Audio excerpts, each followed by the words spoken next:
যাদের ফোন সিম আমরা ব্যবহার করি তারা বিভিন্ন ধরনের এমবি বিভিন্নভাবে কেটে নেয়। এই অভিযোগগুলো আপনি জানেন। এই তো অভিযোগ করেন, তাহলে সেই মোবাইল নেটওয়ার্ক অপারেটর কিংবা ইন্টারনেট সার্ভিস প্রোভাইডার যত প্রভাবশালী যত বড় কোম্পানি হোক তাদেরকে আমরা আর্থিকভাবে ফাইন করব, তাদেরকে আমরা আইনের আওতায় আনবো এবং আমাদের সেই আইটি অডিট টিম রয়েছে, ফাইন্যান্সিয়াল অডিট টিম রয়েছে। আমরা সেই 1000 মেগাওয়াট বা 2000 মেগাওয়াট যেদিন লোডশেডিং হবে আমরা গ্রামে লোডশেডিং আর দেবে না, দেবা গুলশান বাড়িদারা বনানী। আসসালামু আলাইকুম প্রিয় দর্শক, সংসদে ব্যারিস্টার সুমন ও পলক ও প্রধানমন্ত্রী সহ মোবাইল ব্যাংকিং যে টাকা কেটে নেয় এবং এমবির ম্যাচ শেষ হলেই যে এমবি কেটে নিচ্ছে এ নিয়ে এবং সারা বাংলাদেশে বিদ্যুৎ পরিচালনা সংসদে গুরুত্বপূর্ণ আলোচনা হয়েছে এই বিষয় নিয়ে এবং বনানী সহ ঢাকার শহরে বিভিন্ন উন্নত এলাকাতে বিদ্যুৎ না দেওয়ার ঘোষণা দিয়েছেন। প্রিয় দর্শক, চলুন আমরা পুরো আলোচনাটি শুনবো, তারপরে নিয়ে বিস্তারিত আলোচনা থাকবে। আমরা ব্যবহার করি তারা বিভিন্ন ধরনের এমবি বিভিন্নভাবে কেটে নেয়। এই অভিযোগগুলো আপনি জানেন। এইগুলা আমরা এন্ড ইউজার যারা তারা ফোন কোম্পানির সাথে আমরা কুলায় উঠতে পারি না। যত প্রভাবশালী যত বড় কোম্পানি হোক তাদেরকে আমরা আর্থিকভাবে ফাইন করব, তাদেরকে আমরা আইনের আওতায় আনবো। মাননীয় সদস্য সৈয়দ সাইদুল হক হবিগঞ্জ সম্পূর্ণ প্রশ্ন করুন। মাননীয় স্পিকার, মাননীয় মন্ত্রীর কাছে আমার একটি প্রশ্ন হচ্ছে কি যে আমরা ডিজিটাল বাংলাদেশে অনেক দূরে গিয়েছি। আমরা ইন্টারনেট স্পিডে আপনারা 142টি দেশের মধ্যে গত বছর 126তম ছিলাম, এরপরে আমরা আরো ডেভেলপ করে 111তে সম্ভবত আসছি। তো এই স্পিড আমাদের ইন্টারনেটের জন্য সবচেয়ে বেশি প্রয়োজন। এই স্পিড বাড়ানোর জন্য নেক্সট কি কার্যক্রম এবং স্পিড না থাকার কারণে মাননীয় মন্ত্রী আপনারা আমাদের যে ফোন অপারেটর যাদের ফোন সিম আমরা ব্যবহার করি তারা বিভিন্ন ধরনের এমবি বিভিন্নভাবে কেটে নেয়। এই অভিযোগগুলো আপনি জানেন। এইগুলা আমরা এন্ড ইউজার যারা তারা ফোন কোম্পানির সাথে আমরা কুলায় উঠতে পারি না। আপনি জানেন যে এই ধরনের কোনো প্রতারণা হইলে আমরা জিডিও করতে পারি না।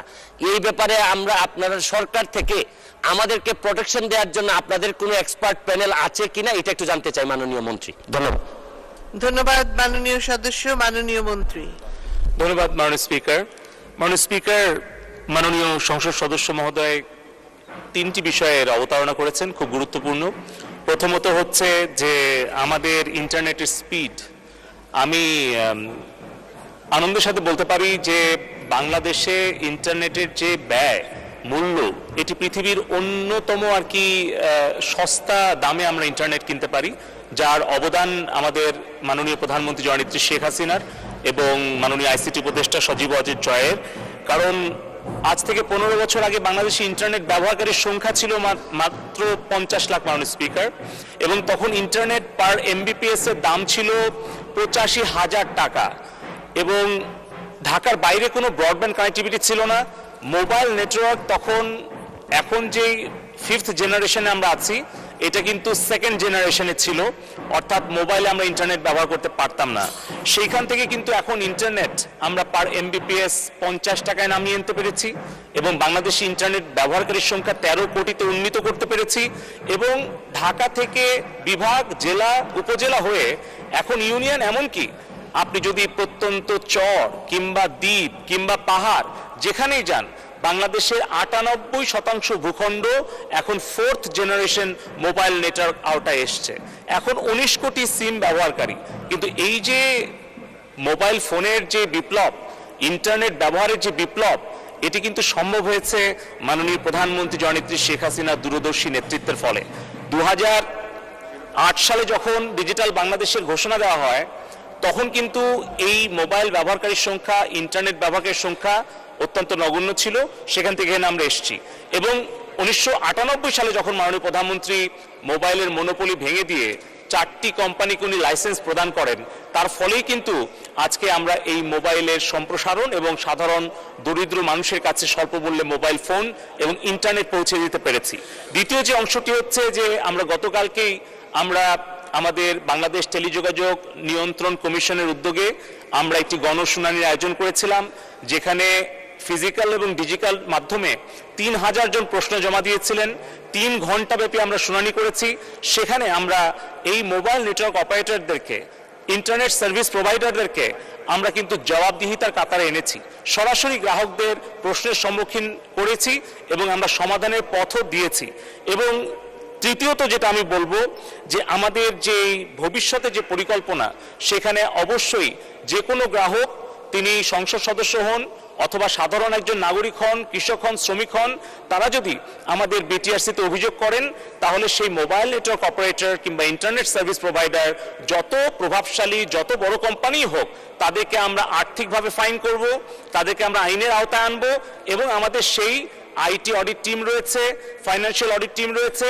আমরা সেই জবাবদিহিতা নিশ্চিত করছি বলেই আমাদের বিটিআরসি থেকে কিন্তু ৭৩,০০০ কোটি টাকা আমরা আমাদের রাজস্ব খাতে জমা দিতে পেরেছি। ধন্যবাদ। লোডশেডিং, যে প্রচন্ড গরম, সেখানে লোডশেডিং হয়েছে, আমরা সেটা স্বীকার করি, কিন্তু কৃষকের তারা যেন সেচটা পায় সেখানে কিন্তু ভর্তুকি দেওয়া হয়, কাজে সেখানে কোনো অভাব হয়নি, আমরা সেটা ব্যবস্থা রেখেছি। আর হ্যাঁ, আমি এটা আমাদের বিদ্যুৎ প্রতিমন্ত্রীকে বলছিলাম যে ১,০০০ মেগাওয়াট বা ২,০০০ মেগাওয়াট যেদিন লোডশেডিং হবে, আমার গ্রামে লোডশেডিং আর দেবে না, দেবা গুলশান, বাড়িধারা, বনানী, বড় লোকদের জায়গায়, যারা সব থেকে বেশি বিদ্যুৎ ব্যবহার করে। বাড়িতে লিফট, বাড়িতে টেলিভিশন, বাড়িতে এয়ার কন্ডিশন, তো তারা একটু ২ ঘন্টা করে দিলে আমার কিন্তু অনেক সাশ্রয় হয়, আর কৃষকের আর অভাব হবে না। এখন তো সেটাই করবে, এটা মন্ত্রীকে, প্রতিমন্ত্রীকে বলছিলাম, তুমি যেখানে থাকো ওইখানে লোডশেডিং দেখতে চাই, ওইখানে লোডশেডিং দিতে হবে। তারা প্রশ্ন উঠান, বিশেষ আইন কেন করলাম? বিশেষ আইন এই জন্য করেছি, আমি তো ব্যক্তি খাতে সব উন্মুক্ত করে দিয়েছি, আর ব্যক্তি খাতে উন্মুক্ত করে দিলে পরে সেখানে তো নতুন আইন করেই করতে হবে। আর আমি যদি দ্রুত বিদ্যুৎ উৎপাদন করতে চাই, তা শুধু সরকার দিয়ে করলে তো হবে না, আর ব্যক্তিখাত দিতেই হবে, আর ব্যক্তিখাত না দিয়ে তো কর্মসংস্থানও বাড়ে না। পৃথিবীর এমন কোনো দেশ আছে যেখানে ক্যাপাসিটি চার্জ ছাড়া বিদ্যুৎ কেন্দ্র নির্মাণের চুক্তি স্বাক্ষর হয়? একটা দেশ দেখান, একটা দেশ দেখান। এই ক্যাপাসিটি চার্জ বলে বলে সব চিৎকার, এটা বলে চিৎকার, ওটা বলে চিৎকার। বিশেষ আইনে কাউকে কিন্তু দায় মুক্তি দেওয়া হয়নি, বরং বেসরকারি খাতে প্রথম বিদ্যুৎ কেন্দ্র করেছিল সামিত খুলনায়। তারা ওই বিদ্যুৎ কেন্দ্র সম্পন্ন করতে দেরি করেছিল, যে কদিন দেরি করেছে প্রতিদিন $10,000 করে তাদের ফাইন দিতে হয়েছে, আর সেই ফাইন আমি আদায় করেছি। দায় মুক্তি আমরা দেই না, এটা মাথায় রাখতে হবে। কাজে ওই আইনে দায় মুক্তির কোনো ধারাও নেই, কিছুই নেই।